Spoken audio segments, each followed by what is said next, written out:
আমাদের আল্লাহ তাআলা যে সৃষ্টি করেছেন প্রত্যেকটা মানুষকে ভিন্ন ভিন্ন ইমোশন, ভিন্ন ভিন্ন ন্যাশন এবং ভিন্ন ভিন্ন আঙ্গিকে গঠনে সৃষ্টি করেছেন। আপনি দেখতে যেমন আপনার মতো, গোটা পৃথিবী খুঁজেও আপনার মতো সেকেন্ড আর কাউকে পাবেন না। আপনার সামান্য এই ফিঙ্গারপ্রিন্ট, এটা পৃথিবীর কারো সাথে মিলবে না।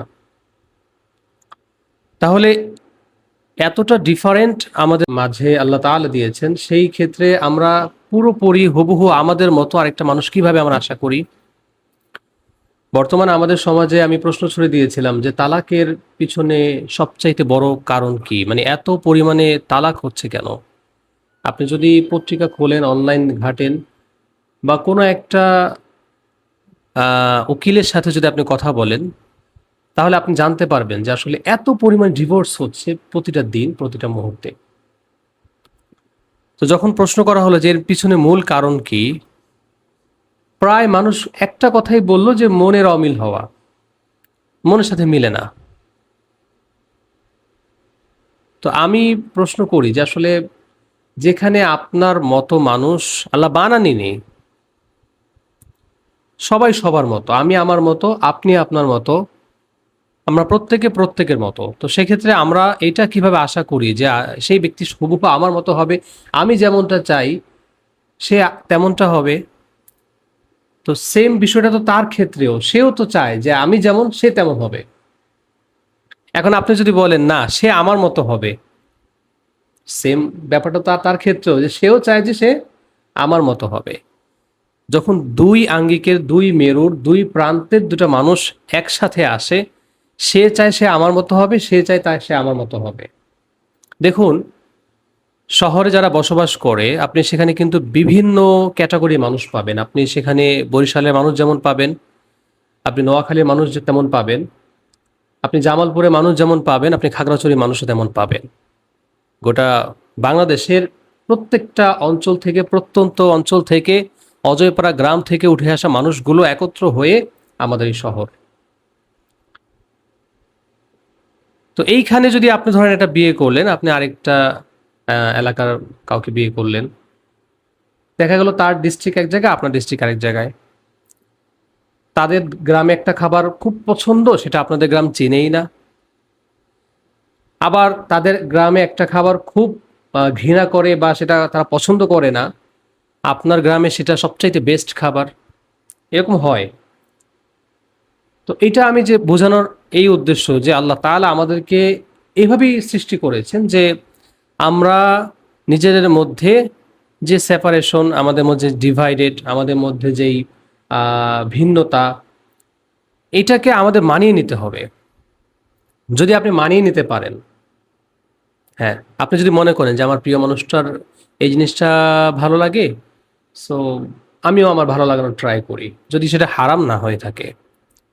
আমার স্ত্রীর এটা ভালো লাগে, আমি চেষ্টা করি এটা ভালো লাগানোর, যদি সেটা হারাম না হয়ে থাকে।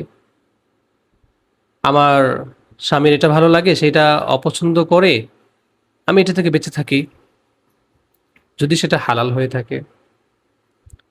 তো এইভাবে যদি সবাই সবার জায়গা থেকে চিন্তা করে যে আসলে আমি মনে করি সে আমার মতো হবে, এবং সে অপেক্ষায় বসে থাকি, সে আমার মতো হচ্ছে না কেন, আমি রাগ করি, আমি অভিমান করি, অপর ব্যক্তিটাও যদি তাই করে, তাহলে ডিভোর্সের সংখ্যা দিন দিন বাড়তেই থাকবে, আদৌ কমবে না। শুধুমাত্র যে এই কারণে ডিভোর্স হচ্ছে বা এইটাই ডিভোর্সের পিছনের মূল কারণ এমনটা নয়, তবে এটাকে বাদ দিয়েও কিন্তু ডিভোর্সের বর্তমানের বিষয়গুলোকে আপনি সামনে আনতে পারবেন না। এখন আসি দ্বিতীয় কথা, যে আর কি কি কারণে আপনার ডিভোর্স হতে পারে বা ডিভোর্স কেন হচ্ছে, আর কি কারণে।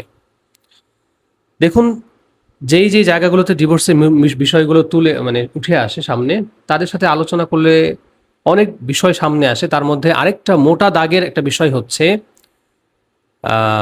কুফু না মেলা। আবেগ বশবর্তী হয়ে আমরা অনেক সময় দেখা যায় অনেক কিছু করে ফেলি, যে তার কিছু লাগবে না, তার টাকা পয়সা লাগবে না, তার ধন সম্পদ লাগবে না, তার ক্যারিয়ার লাগবে না, তার কিচ্ছু লাগবে না, জাস্ট আমি তাকে পেলেই হলো, তাকে ভালোবেসে আমি আমার জীবনটা পার করে দিতে পারবো। কিন্তু এই আবেগটা যখন শেষ হয়ে যায়, আবেগটা যখন ফুরিয়ে যায়, তখন কিন্তু বিবেকের দরজা আমাদের সামনে চলে আসে। আর তখনই সমস্যাগুলো ফেস করতে হয় আমাদেরকে। আপনার এখন হয়তো বয়স কম, এখন হয়তো বা আপনি কোনো একটা ঘোরে ডুবে আছেন, কোনো একটা মোহতে আপনি ছুটছেন, কিন্তু এই ঘোর, এই মোহ বেশি দীর্ঘস্থায়ী হবে না। জাস্ট বিয়েটা হয়ে যাক, এর কিছুদিন পরেই দেখবেন আপনার সামনে অনেক কিছু বাস্তবতা চলে আসছে।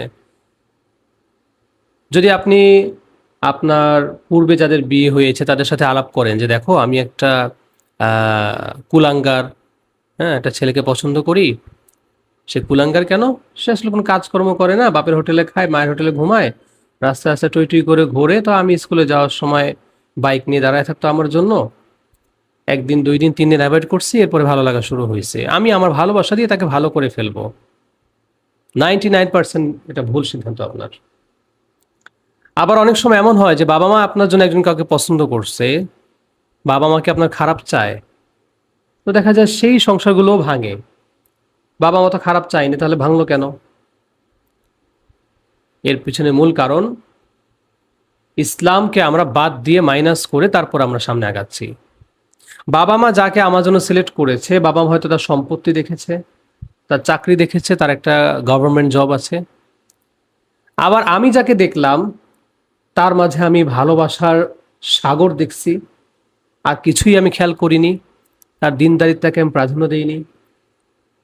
এই জন্য বাবা মা বিয়ে দিলেও, যেটাকে আমরা ফ্যামিলি ম্যারেজ বা কি বলে এটাকে, অ্যারেঞ্জ ম্যারেজ এটা বলে থাকি, বা দেখা যায় অনেক সময় আমরা আহ, নিজেরা যেটা করে থাকে লাভ ম্যারেজ বলেন, যদিও সেটা ইসলামে হারাম, আলোচনা সাপেক্ষে বলা।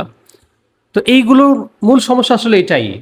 আর এখন আসি, রাসূল সাল্লাল্লাহু আলাইহি ওয়াসাল্লাম কি বলেছেন বিয়ে ক্ষেত্রে আমরা কি দেখব? আমরা কি তাহলে ধন দৌলত দেখবো না, সরকারি জব দেখবো না? আমরা কি তাহলে ভালোবাসা আছে কিনা ছেলেটার মাঝে তা দেখবো না? আমার জন্য তার হৃদয়ে কতটুকু জায়গা আছে এগুলো আমরা খেয়াল করব না? অবশ্যই খেয়াল করব, তবে ইসলামের যেই আমাদের চার্ট দেওয়া আছে, যে লিস্ট দেওয়া আছে, এটা যদি আমরা খেয়াল খেয়াল করি তাহলে আমার মনে হয় যে সব বিষয়গুলো এখানে চলে আসবে। আপনি দেখেন, ইসলাম বলেছে একটা মেয়েকে বিয়ে করার ক্ষেত্রে তার কয়টা বিষয় দেখতে হবে: তার বংশমর্যাদা দেখতে হবে, তার পরিবার দেখতে হবে, কুফু মিলাসা কিনা দেখতে হবে, এবং পাশাপাশি কি দেখতে হবে? তার দিনদারিতা দেখতে হবে, তার দিনদারিতা দেখতে হবে। এখনকার আমাদের সময়ে কি আমরা দিনদারিতাতে কতটুকু প্রাধান্য দেই? আগে দেখতাম যে মেয়ে বিয়ে করতে গেলে আগে তার কোরআন শরীফ পড়া কতটুকু হয়েছে, সে নামাজ রোজা জানে কিনা, ইত্যাদি ইত্যাদি এগুলো জিজ্ঞাসা করতো। এবং অনেক প্রশ্ন করতো যে বলো তো মা কোন সূরায় 2 বিসমিল্লাহ, কোন সূরায় নাই বিসমিল্লাহ, বলো তো মা ফজরের রাকাত নামাজ কত রাকাত, হ্যাঁ, এগুলো প্রশ্ন করতো। যার কারণে ওই সময় কিন্তু ডিভোর্সের সংখ্যাটাও অনেক কম, অনেক অংশে কম হতো। তা আমি বলতেছি না যে এই কারণেই একদম কম কম হতো, বাট এটাও অন্যতম একটা কারণ। আর এখন বিয়ে করতে যাবে কি, ছেলে মেয়ে আগে থেকেই টোনাটনি রাজি।